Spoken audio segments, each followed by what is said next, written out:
Turning now to the Trump effect.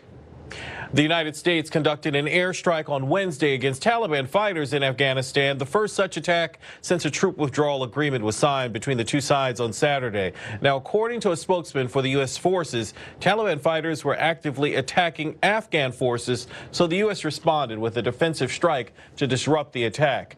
In a span of just 24 hours, a wave of Taliban assaults has left civilians and security forces dead in more than a dozen provinces. And the violence comes just one day after President Trump spoke on the phone with Taliban's chief negotiator, making history with what is thought to be the first direct call between a president and a top Taliban official since the U.S. invaded Afghanistan nearly 2 decades ago.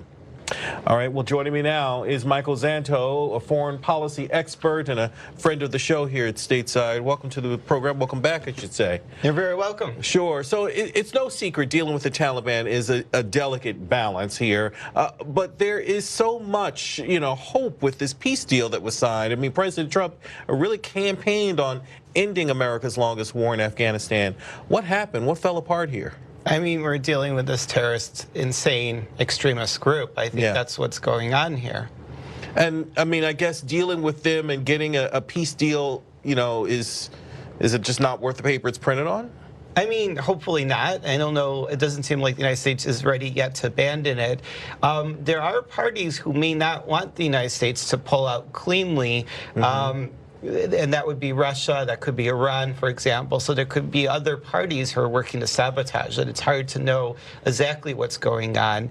It would seem to be a pretty stupid move for the Taliban leadership to attack us when we made a deal where we largely pull out. And, I mean, it's expected that if the Taliban is, striking at Afghan forces and U.S. forces, that the U.S. would then respond, right, in turn. Yeah, I mean, the power of the U.S. military is overwhelming. We have a huge military. At the same time, Afghanistan is remote, and we depend on difficult countries to access Afghanistan. Russia and Pakistan, for example. Pakistan, our ally, but not the most trustworthy ally, and Russia, basically, our outright enemy. So we've committed enormous resources to stabilizing this country, and it's unsustainable because we have other priorities around the world. Well, in President Trump's phone call afterwards, he sort of signaled the success of his phone call, his talks with Taliban leaders. So what happened? Was the president just being overly optimistic, or did something really change here in terms of their discussion?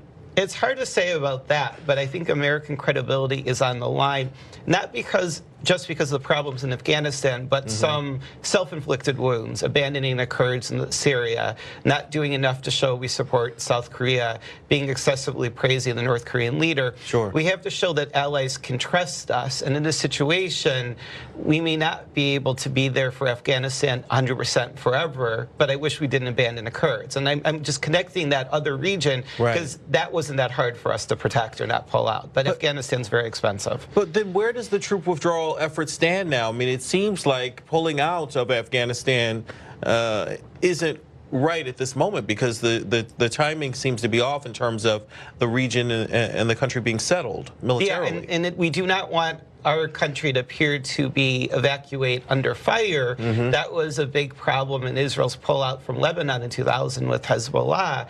But at the other hand, Afghanistan is extremely expensive, and I don't see that effort as particularly vital to our global effort against terrorism. And I think that's the discrepancy.